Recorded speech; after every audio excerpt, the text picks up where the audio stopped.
ಶ್ರೀ ವಾಸವಿ ಕನ್ನಿಕಾದೇವಿ ಪುರಾಣ ಅಧ್ಯಾಯ 4 ಚತುರ್ಥೋಧ್ಯಾಯ. ಓಂ ಹ್ರೀಂ ಶ್ರೀಂ ಓಂ ಹ್ರೀಂ ಶ್ರೀಂ. ಪರಾಂಬಿಕಾ ಪರಂಧಾಮ ದೇವಿ ಕಥೆಯ ಶ್ರವಣ ಫಲ. ಪಾವನವಾದ ಅಪೂರ್ವ ವಿಷಯಗಳನ್ನು ಕೇಳಿದ ಮಣಿಗುಪ್ತಾದಿಗಳಿಗೆ ಆನಂದದಿಂದ ಹೃದಯ ಕಮಲಗಳು ಅರಳಿದವು. ಅವರು ಸಾಲಂಕಾಯನ ಮುನಿಗಳೊಡನೆ, ಓ ಗುರುಶ್ರೇಷ್ಠರೇ, ಆದಿಶಕ್ತಿಯ ಮಹಿಮೆಯನ್ನು ಎಷ್ಟು ಕೇಳಿದರೂ ಮನತಣಿಯುವುದಿಲ್ಲ. ಸೃಷ್ಟಿ ಸ್ಥಿತಿ ಲಯಗಳಿಗೆ ವಿಶೇಷ ವೈಭವವನ್ನು, ಆ ಜಗನ್ಮಾತೆಯ ಘನತೆಯನ್ನು ವಾತ್ಸಲ್ಯದಿಂದ ನಮಗೆ ತಿಳಿಸಿಕೊಡಿ ಎಂದು ಬೇಡಿಕೊಂಡರು. ಆಗ ಸಾಲಂಕಾಯನ ಋಷಿಗಳು, ಪೂರ್ವದಲ್ಲಿ ನೀವು ಕೇಳಿದಂತೆಯೇ ಶೌನಕಾದಿ ಮುನಿಗಳು ಸೂತ ಮುನಿಯನ್ನು ಕೇಳಿದರು. ಸೂತನು ಆ ಮುನಿಗಳಿಗೆ ದುರ್ವಾಸ ಮಹರ್ಷಿಯು ಮಾಡಿದ ಶ್ರೀಚಕ್ರನಗರ ವರ್ಣನೆಯಲ್ಲಿರುವ ದೇವಿ ಕಥೆಗಳನ್ನು ತಿಳಿಸಿದರು. ನಾನೀಗ ಆ ವಿಷಯಗಳನ್ನು ನಿಮಗೆ ಹೇಳುವೆ. ನೀವು ಭಕ್ತಿ ಶ್ರದ್ಧೆಗಳಿಂದ ಕೇಳಿ ಧನ್ಯಜೀವಿಗಳಾಗುವಿರಿ. ಈ ದೇವಿ ಮಹತ್ತರ ಕಥೆಗಳನ್ನು ಪ್ರಧಾನವಾಗಿ ದೇವಿ ಶರನ್ನವರಾತ್ರಿ ಉತ್ಸವಗಳ ಸಮಯದಲ್ಲಿ ಅಷ್ಟಮಿ, ನವಮಿ, ದಶಮಿ ತಿಥಿಗಳಲ್ಲಿ ಪಠಿಸುವುದರಿಂದ ಸರ್ವ ಸೌಭಾಗ್ಯಗಳು ಕೈಗೂಡುವವು. ತನ್ನ ದಿವ್ಯಕಥಾಶ್ರವಣದಿಂದ ಉಂಟಾಗುವ ಫಲಿತಗಳನ್ನು ಕುರಿತು ಸ್ವಯಂ ಪರಾಶಕ್ತಿಯೇ ಹೀಗೆ ಹೇಳಿದಳು. ಯಾರು ನನ್ನನ್ನು ನಿಶ್ಚಲ ಚಿತ್ತದಿಂದ ಸದಾ ಸ್ತುತಿಸುವರೋ ಅವರ ಸಮಸ್ತ ಬಾಧೆಗಳನ್ನು ನಾನು ನಿಸ್ಸಂಶಯವಾಗಿ ನಿವಾರಿಸುವೆನು. ಹಾಗೆಯೇ ಮಧುಕೈಟಭ ನಾಶನ, ಮಹಿಷಾಸುರ ಮರ್ದನ, ಶುಂಭ ನಿಶುಂಭ ವಧೆ ಇವುಗಳನ್ನು ಕುರಿತು ಕಥೆಗಳನ್ನು ಮತ್ತು ನನ್ನ ಮಹತ್ವವನ್ನು ಶ್ರವಣ ಮಾಡುವವರು, ಪಠಿಸುವವರು ಸಮಸ್ತ ದುಃಖಗಳಿಂದ ಪಾಪಗಳಿಂದ ವಿಮುಕ್ತರಾಗುವರು. ನನ್ನ ದಿವ್ಯ ಕಥನ ಪಠಣಾದಿಗಳು ಮಹಾಪ್ರಭಾವಕಾರಿಗಳು.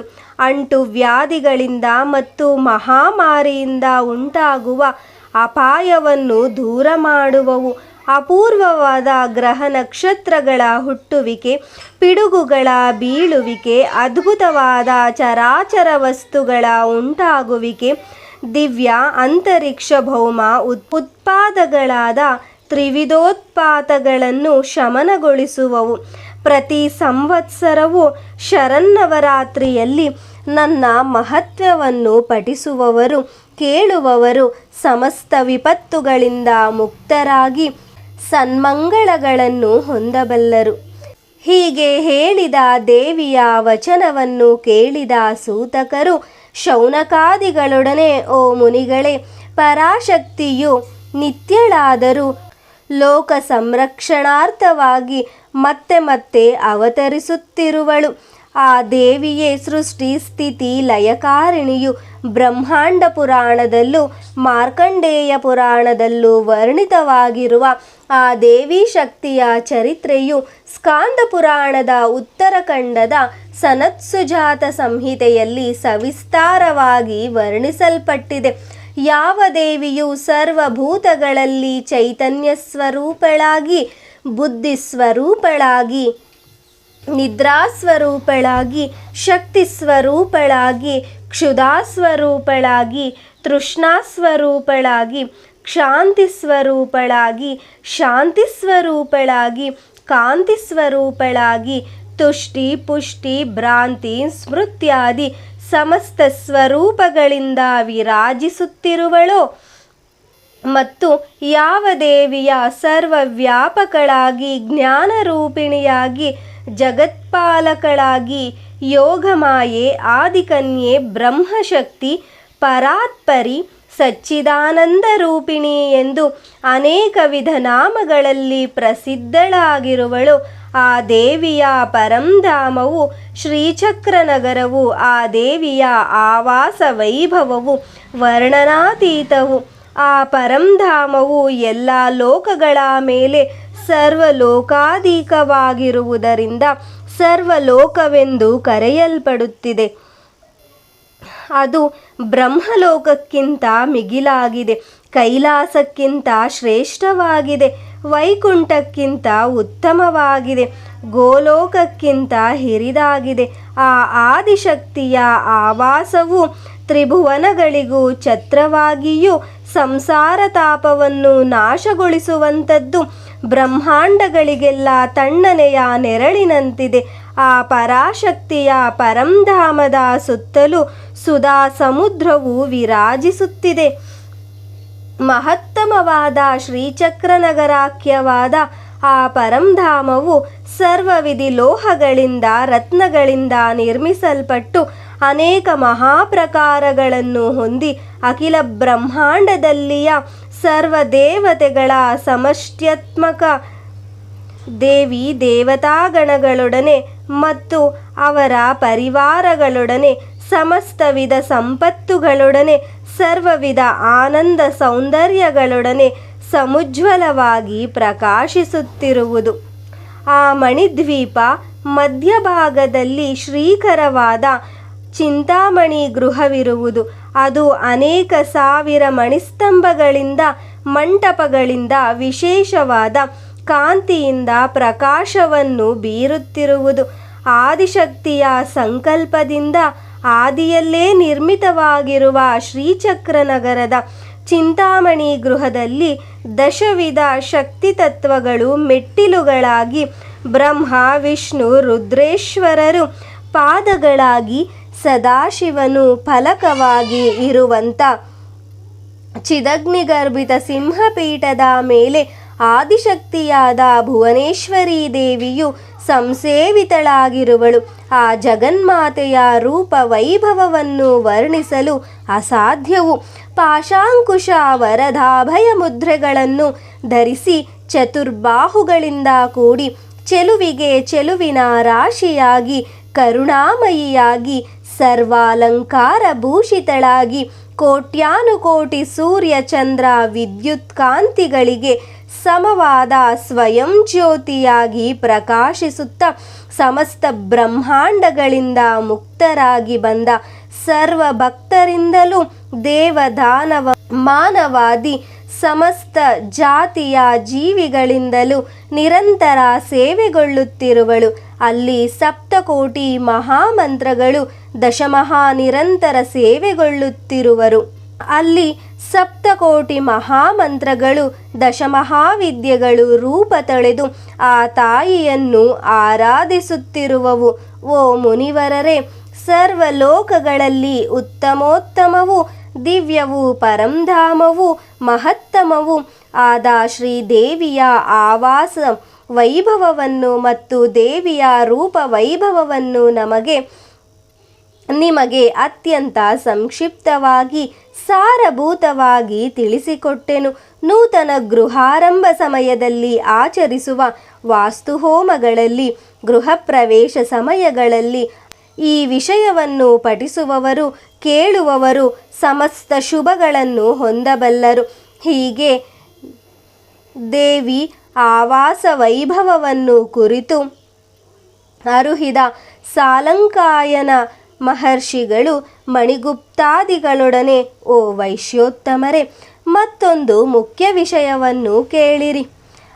ಶಿಷ್ಟರಕ್ಷಕ ದುಷ್ಟ ಶಿಕ್ಷಕ ಆದಿಪರಾಶಕ್ತಿಯನ್ನು ಮಹಾದ್ಭುತ ಕಥೆಗಳು ಪೂರ್ವದಲ್ಲಿ ಮೇಧಸವನೆಂಬ ಮಹಾಮುನಿಗೂ ಸುರತನೆಂಬ ರಾಜನಿಗೂ ಸಮಾಧಿ ಎಂಬ ವೈಶ್ಯೋತ್ತಮನಿಗೂ ಆ ವೈಶ್ಯವಂತ ಪ್ರದೋದಿ ಚಂದ್ರನ ಕಾರಣವಾಗಿ ಹೊರಬಂದ ದೇವಿ ಮಹಿಮೆಯ ಕಥೆಗಳು ವೇದವ್ಯಾಸಕೃತವಾದ ಮಾರ್ಕಂಡೇಯ ಪುರಾಣದಲ್ಲಿ ಸವಿಸ್ತಾರವಾಗಿ ವರ್ಣಿಸಲ್ಪಟ್ಟು ಪ್ರಸಿದ್ಧವಾಗಿ ಮೋಹತಾರಕಗಳಾಗಿವೆ. ಆ ಸಮಾಧಿಯಿಂದ ವೈಶ್ಯವಂಶವೇ ಪುನೀತವಾಯಿತು ಎಂದು ಹೇಳಿದರು. ಆ ವಚನಗಳನ್ನು ಕೇಳಿದ ಮಣಿಗುಪ್ತಾದಿಗಳು, ಗುರುವರ, ನಮ್ಮ ವಂಶದಲ್ಲಿ ಉದ್ಭವಿಸಿದ ಆ ಸಮಾಧಿ ಎಂಬ ಹೆಸರಿನ ಪಾವನ ಮೂರ್ತಿಯ ದಿವ್ಯ ಚರಿತ್ರೆಯನ್ನು ಆದಿಪರಾಶಕ್ತಿಯು ಮಾಡಿದ ದುಷ್ಟದಮನ ಕಥೆಗಳನ್ನು ದಯಮಾಡಿ ನಮಗೆ ತಿಳಿಸಿಕೊಡಿ ಎಂದು ವಿನಯಪೂರ್ವಕವಾಗಿ ಕೇಳಿಕೊಂಡರು. ಆಗ ಸಾಲಂಕಾಯನ ಮುನಿಯು ವಾತ್ಸಲ್ಯಪೂರ್ಣ ಹೃದಯದಿಂದ ಹೀಗೆ ಹೇಳಿದರು. ಸಮಾಧಿ ನಾಮದ ವೈಶ್ಯೋತ್ತಮನ ವೃತ್ತಾಂತ. ಪೂರ್ವದಲ್ಲಿ ಚೈತ್ರವಂಶದಲ್ಲಿ ಹುಟ್ಟಿದ ಸುರತ ಎಂಬ ರಾಜನು ಸಮಸ್ತ ಭೂಮಂಡಲವನ್ನು ಪಾಲಿಸುತ್ತಿದ್ದನು.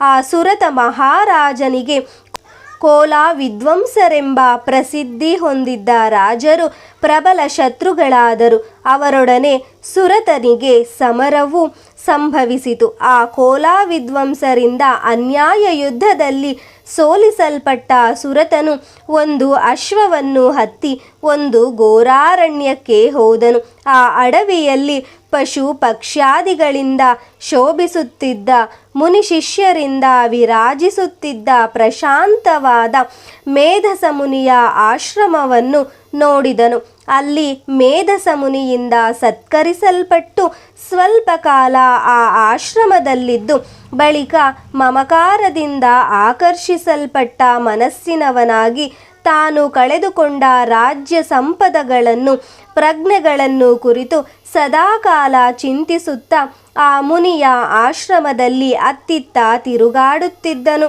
ಒಂದು ದಿನ ಅವನು ಆ ಆಶ್ರಮ ಪ್ರಾಂತ್ಯದಲ್ಲಿ ಒಬ್ಬ ವೈಶ್ಯನನ್ನು ನೋಡಿ, ಆರ್ಯ, ತಾವು ಯಾರು? ಇಲ್ಲಿಗೆ ಬಂದ ಕಾರಣವೇನು? ಶೋಕಗ್ರಸ್ತರಂತೆ ಏಕೆ ಖಿನ್ನರಾಗಿ ಕಾಣಿಸುತ್ತಿದ್ದೀರಿ ಎಂದು ಪ್ರಶ್ನಿಸಿದನು.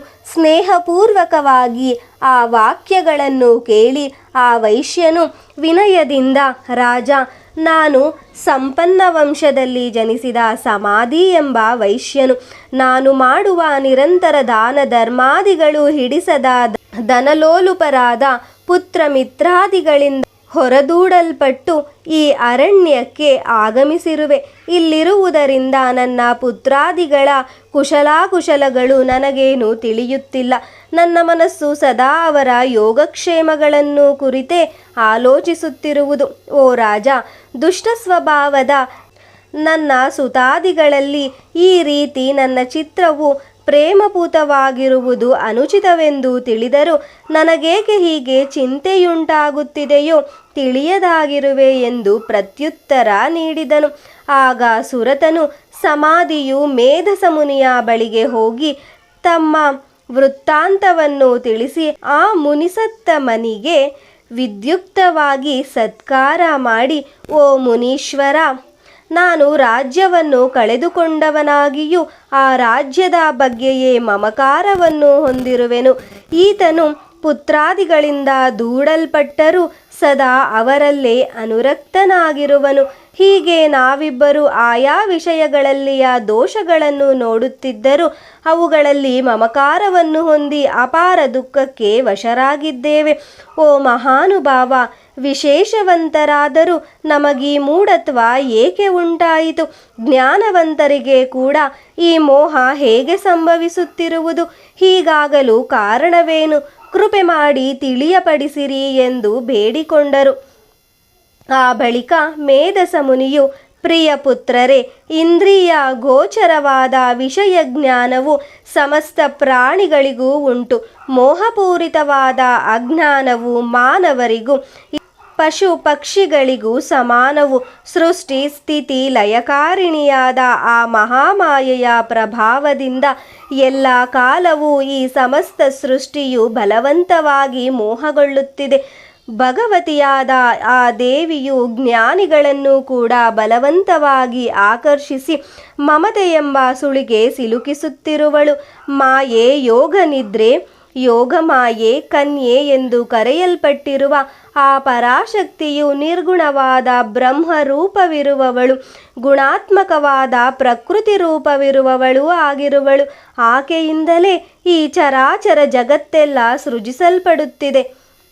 ಪ್ರಸನ್ನಳಾದ ವರದಾಯಿನಿಯಾದ ಆ ದೇವಿಯೇ ಮಾನವರಿಗೆ ಮುಕ್ತಿದಾಯಿನಿಯಾಗಿರುವಳು ಎಂದು ತಿಳಿಸಿದರು. ಆಗ ಆ ಸುರತ ಸಮಾಧಿಗಳು, ಓ ಮಹಾಮುನಿ, ತಾವು ಮಹಾಮಾಯೆ ಎಂದು ಯೋಗಮಾಯೆ, ಕನ್ಯೆ ಎಂದು ತಿಳಿಸುತ್ತಿರುವ ಆ ದೇವಿಯಾರು? ಆಕೆಯ ಮಹಿಮೆಯನ್ನ ಕುರಿತು ಸವಿಸ್ತಾರವಾಗಿ ತಿಳಿಸಿರಿ ಎಂದು ಪ್ರಾರ್ಥಿಸಿದರು. ಆಗ ಮೇಧಸನು ಅವರೊಡನೆ, ಓ ಮಾನವೋತ್ತಮರೇ, ಹಿಂದೆ ಮಾರ್ಕಂಡೇಯ ಮಹರ್ಷಿಗೆ ಬ್ರಹ್ಮನು ನುಡಿದ ವಿಧದಲ್ಲಿ ದೇವಿ ಮಹಾತ್ಮೆಯನ್ನು ಇಂದು ನಿಮಗೆ ಹೇಳುತ್ತಿರುವೆನು. ಸಾವಧಾನ ಚಿತ್ತರಾಗಿ ಕೇಳಿರಿ. ಕಾಲಾಂತ್ಯದಲ್ಲಿ ಜಗತ್ತೆಲ್ಲವೂ ಏಕವಾಗಿ ಪ್ರಳಯ ಜಲರಾಶಿ ರೂಪದಲ್ಲಿರುವಾಗ ಭಗವಾನ್ ಶ್ರೀ ಮಹಾವಿಷ್ಣುವು ಶೇಷತಲ್ಪಶಾಯಿಯಾಗಿ ಯೋಗ ನಿದ್ರೆಯಲ್ಲಿದ್ದನು. ವಿಷ್ಣುದೇವನ ಕಿವಿಯಲ್ಲಿದ್ದ ಮಾಲಿನ್ಯದಿಂದ ಮಧುಕೈಟಭರೆಂಬ ರಾಕ್ಷಸರಿರುವರು ಉದಯಿಸಿ ಬ್ರಹ್ಮನನ್ನು ಮಹೋಗ್ರನಾದ ರಕ್ಕಸರಿರುವರನ್ನು ಮತ್ತು ನಿದ್ರಿಸುತ್ತಿದ್ದ ಮಹಾವಿಷ್ಣುವನ್ನು ನೋಡಿ ಆ ವಿಷ್ಣುವನ್ನು ಎಚ್ಚರಗೊಳಿಸಲು ಆತನ ನೇತ್ರಗಳಲ್ಲಿ ವಾಸಿಸುತ್ತಿರುವ ವಿಶ್ವೇಶ್ವರಿಯು ಸೃಷ್ಟಿ ಸ್ಥಿತಿ ಲಯಗಳಿಗೆ ಮೂಲಳು ವಿಷ್ಣುವನ್ನು ವಶಪಡಿಸಿಕೊಂಡಿರುವವಳೂ ಆದ ನಿದ್ರಾದೇವಿಯನ್ನು ಏಕಾಗ್ರಚಿತ್ತನಾಗಿ ಹೀಗೆ ಸ್ತುತಿಸಿದನು. ಓ ದೇವಿ, ನೀನು ಸ್ವಾಹಾ ಮಂತ್ರವು ಸ್ವಧಾ ಮಂತ್ರವು ಸ್ವರಗಳಿಗೆ ಮೂರ್ತಿಯು, ವಷಟ್ಕಾರಳೂ ನೀನೆ, ನಾಶರಹಿತಳು ಶಾಶ್ವತಳೂ ನೀನೆ. ತ್ರಿಮಾತ್ರಾತ್ಮಕವಾದ ಓಂಕಾರಣಿಯು ಪೂರ್ಣವಾಗಿ ಉಚ್ಚರಿಸಲಾಗುವ ನಿತ್ಯ ಸ್ವರೂಪಿಣಿಯಾದ ಅರ್ಧಮಾತ್ರಳೂ ನೀನೆ. ದೇವತೆಗಳ ಜನನಿಯು ಪರದೇವತೆಯಾದ ಸಾವಿತ್ರಿಯೂ ನೀನೆ. ನೀನೇ ಸರ್ವಕ್ಕೂ ಮೂಲ ಕಾರಣಳಾದ ಪ್ರಕೃತಿಯು, ತ್ರಿಗುಣಗಳನ್ನು ಪ್ರವರ್ತಿಸುವಂತೆ ಮಾಡುವವಳು, ಕಲ್ಪಾಂತ ಪ್ರಳಯ ಕಾಲದ ಕಾಳರಾತ್ರಿಯು, ಅಂತಿಮ ಪ್ರಳಯ ಕಾಲದ ಮಹಾರಾತ್ರಿಯು, ಮಹಾಭಯಂಕರವಾದ ಮೋಹರಾತ್ರಿಯೂ ನೀನೆ. ನೀನೇ ಲಕ್ಷ್ಮಿಯೂ ಈಶ್ವರಿಯೂ ವಿನಮ್ರತೆಯೂ ಪ್ರಬೋಧಪ್ರದವಾದ ಜ್ಞಾನಚಿಹ್ನೆಯಾದ ಬುದ್ಧಿಯೂ ನೀನೆ. ನೀನೇ ಲಜ್ಜೆ ಪುಷ್ಟಿ ಈಶ್ವರನನ್ನು ಶರೀರಧಾರಿಗಳಾಗಿಸಿದ ನಿನ್ನನ್ನು ಸ್ತುತಿಸುವ ಶಕ್ತಿ ಯಾರಿಗಿದೆ? ಓ ದೇವಿ, ಇಂತಹ ಉದಾರ ಶಕ್ತಿ ಸಂಪನ್ನಳಾದ ನೀನು ಈ ಅಪ್ರತಿಮರಾದ ಮಧುಕೈಟಭಾಸುರರನ್ನು ಈ ಮಹಿಮೆಯಿಂದ ಸಮ್ಮೋಹಿತಗೊಳಿಸು. ಜಗತ್ಸ್ವಾಮಿಯಾದ ಅಚ್ಯುತನು ತ್ವರಿತವಾಗಿ ಎಚ್ಚರಗೊಂಡು ಈ ಮಹಾಸುರರನ್ನು ವಧಿಸುವಂತೆ ಮಾಡು ಎಂದು ಬ್ರಹ್ಮನಿಂದ ಹೀಗೆ ಸ್ತುತಿಸಲ್ಪಟ್ಟು ಯೋಗ ನಿದ್ರಾದೇವಿಯು ವಿಷ್ಣುದೇವನ ಸರ್ವಾಂಗಗಳಿಂದ ನಿರ್ಗಮಿಸಿದಳು. ವಿಷ್ಣುವು ನಿದ್ರೆಯಿಂದ ಎಚ್ಚರಗೊಂಡನು. ತರುವಾಯ ಆ ಜಗನ್ನಾಥರು ದುರಾತ್ಮರು, ಅತಿ ಪರಾಕ್ರಮವಂತರು, ಕ್ರೋಧಾರುಣ ನೇತ್ರರೂ ಆಗಿ ಬ್ರಹ್ಮನನ್ನು ನುಂಗಲು ಪ್ರಯತ್ನಿಸುತ್ತಿದ್ದ ಮಧುಕೈಟಭರನ್ನು ನೋಡಿದನು. ಆಗ ವಿಷ್ಣುವು ತನ್ನ ಕರಗಳನ್ನು ಆಯುಧಗಳನ್ನಾಗಿ ಮಾಡಿ 5000 ಸಂವತ್ಸರಗಳು ಅವರೊಡನೆ ಯುದ್ಧ ಮಾಡಿದವು. ಆಗ ಬಲಗರ್ವಿತರಾದ ಮಹಾಮಾಯಾ ಸಂಮೋಹಿತರಾದ ಆ ಮಧುಕೈಟಭರು ಜನಾರ್ದನನೊಡನೆ, ಎಲವೋ ನೀನು ನಮ್ಮಿಂದ ವರವೊಂದನ್ನು ಕೇಳು ಎಂದರು. ಆಗ ಭಗವಂತನು ಅವರೊಡನೆ, ಓ ಅಸುರರೇ, ನನ್ನಲ್ಲಿ ನೀವು ಸಂತುಷ್ಟರಾಗುವಿರಾದರೆ ಇಂದು ನನ್ನಿಂದ ವಧಿಸಲ್ಪಡಿರಿ. ನನಗೀಗ ಅನ್ಯವರದಿಂದ ಪ್ರಯೋಜನವೇನು? ಆದ್ದರಿಂದ ನಾನು ಇದೇ ವರ ಕೋರುವೆ ಎಂದು ವರವನ್ನು ಕೋರಿದನು. ಹೀಗೆ ವಂಚಿತರಾದ ಆ ರಾಕ್ಷಸರಿಬ್ಬರು ಜಲಮಯವಾದ ಸರ್ವ ಜಗತ್ತನ್ನೂ ನೋಡಿ ಕಮಲಾಕ್ಷನೊಡನೆ, ಎಲ್ಲಿ ಭೂಮಿ ಮುಳುಗಿರುವುದಿಲ್ಲವೋ ಅಲ್ಲಿ ನಮ್ಮನ್ನು ಸಂಹರಿಸು ಎಂದು ಹೇಳಿದರು. ಆಗ ಭಗವಂತನು ಹಾಗೆಯೇ ಆಗಲಿ ಎಂದು ನುಡಿದು ಶಂಖಚಕ್ರ ಗದಾಧಾರಿಯಾಗಿ ತನ್ನ ತೊಡೆಗಳ ಮೇಲೆ ಇರಿಸಿಕೊಂಡು ಅವರ ಶಿರಸ್ಸುಗಳನ್ನು ಛೇದಿಸಿದನು. ಹೀಗೆಂದು ಹೇಳಿ ಮೇಧಸ ಋಷಿಯು ಸಮಾಧಿ ಸುರತರೊಡನೆ, ಕುಮಾರರೇ, ದೇವಿಯ ಶ್ರೇಷ್ಠವಾದ ಈ ಮಹಾತ್ಮೆಯನ್ನು ನಿಮಗೀಗ ತಿಳಿಸಿದೆನು. ದೇವಿಯು ಅಂತಹ ಪ್ರಭಾವ ಸಂಪನ್ನಳಾಗಿರುವಳು. ಓ ಧೀರವರರೇ, ಆ ಪರಮೇಶ್ವರಿಯಲ್ಲಿ ಶರಣಾಗಿರಿ. ತನ್ನನ್ನು ಪೂಜಿಸುವವರಿಗೆ ಆ ದೇವಿಯೇ ಭೋಗವನ್ನು, ಸ್ವರ್ಗವನ್ನು, ಮೋಕ್ಷವನ್ನು ಪ್ರಸಾದಿಸುವಳು. ಮಮಕಾರದಿಂದಲೂ ರಾಜ್ಯಭ್ರಂಶದಿಂದಲೂ ಖಿನ್ನರಾಗಿದ್ದ ಆ ಸುರತ ನೃಪಾಲನು ಮತ್ತು ಸಮಾಧಿ ವೈಶ್ಯನು ಆ ವಚನಗಳನ್ನು ಕೇಳಿ ಮೇಧಸನಿಗೆ ಪ್ರಣಾಮಗೈದು ತಪಸ್ಸನ್ನಾಚರಿಸಲು ಕೂಡಲೇ ಹೊರಟರು. ಅಂಬಾ ಸಂದರ್ಶನಾರ್ಥವಾಗಿ ಆ ವೈಶ್ಯನು ರಾಜನು ಒಂದು ನದೀ ತೀರದಲ್ಲಿ ಮರಳು ದಿಬ್ಬದ ಮೇಲೆ ಕುಳಿತು ಶ್ರೇಷ್ಠವಾದ ದೇವಿ ಸೂಕ್ತವನ್ನು ಜಪಿಸುತ್ತಾ ತೀವ್ರವಾದ ತಪವನ್ನಾಚರಿಸಿದರು. ಆಹಾರವನ್ನು ಸ್ವೀಕರಿಸದೆ ದೇವಿಯಲ್ಲೇ ಮನಸ್ಸನ್ನು ನಿಲ್ಲಿಸಿ ಏಕಾಗ್ರಚಿತ್ತದಿಂದ ಅವರಿಬ್ಬರು ತಮ್ಮ ಶರೀರದ ತೀವ್ರ ಸ್ರಾವದ ರಕ್ತಬಿಂದುಗಳನ್ನು ಸಮರ್ಪಿಸಿದರು. ಲೋಕರಕ್ಷಕಳಾದ ಚಂಡಿಕೆಯು ಅವರ ಘೋರ ತಪಸ್ಸಿಗೆ ಸಂತುಷ್ಟಳಾಗಿ ಪ್ರತ್ಯಕ್ಷಳಾಗಿ ಬೇಕಾದ ವರಗಳನ್ನು ಕೇಳಿಕೊಳ್ಳಿರಿ ಎಂದು ನುಡಿದಳು. ಸುರತರಾಜನು ತಾನು ಪಡೆದುಕೊಂಡ ರಾಜ್ಯವನ್ನು ಮರಳಿ ಪಡೆಯುವಂತೆ ಅನುಗ್ರಹಿಸು ಎಂದು ವರವನ್ನು ಬೇಡಿದನು. ಆದರೆ ಮೇಧಸ ಋಷಿಯ ಬೋಧೆಯಿಂದ ಜ್ಞಾನ ಹೊಂದಿದ ವಿರಕ್ತಚಿತ್ತನು ಪ್ರಜ್ಞನು ಆದ ಸಮಾಧಿ ವೈಶ್ಯನು ತನಗೂ ತನ್ನ ಬಂಧುವರ್ಗವಾದ 102 ಗೋತ್ರದವರಿಗೂ ಮೋಕ್ಷವನ್ನು ಪ್ರಸಾದಿಸೆಂದು ಆ ಜಗನ್ಮಾತೆಯಲ್ಲಿ ವರವನ್ನು ಬೇಡಿದರು. ಆಗ ದೇವಿಯು ಸಮಾಧಿಯನ್ನು ನೋಡಿ, ವತ್ಸ, ನಿನ್ನ ತಪಸ್ಸಿನಿಂದ ಮಿಗಿಲಾಗಿ ಸುಪ್ರೀತಳಾಗಿರುವೆನು. ಆದರೂ ನಿನ್ನ ಬಂಧುವರ್ಗದವರೆಲ್ಲ ಮೋಕ್ಷ ಪಡೆಯಬೇಕೆಂದರೆ ಅವರೆಲ್ಲರಿಗೂ ಕರ್ಮಫಲ ನಿಶ್ಶೇಷವಾಗಬೇಕು. ನೀನು ಈಗ ಕಾಮನೆಯಿಂದ ಬಂಧಿತನಾಗಿರುವೆ. ಆದ್ದರಿಂದ ನೀನು ಮತ್ತೆ ಕೆಲವು ಜನ್ಮಗಳನ್ನು ಹೊಂದಿದ ಬಳಿಕವೇ ಪೂರ್ಣ ಮುಕ್ತಿಯನ್ನು ಹೊಂದಬಲ್ಲೆ.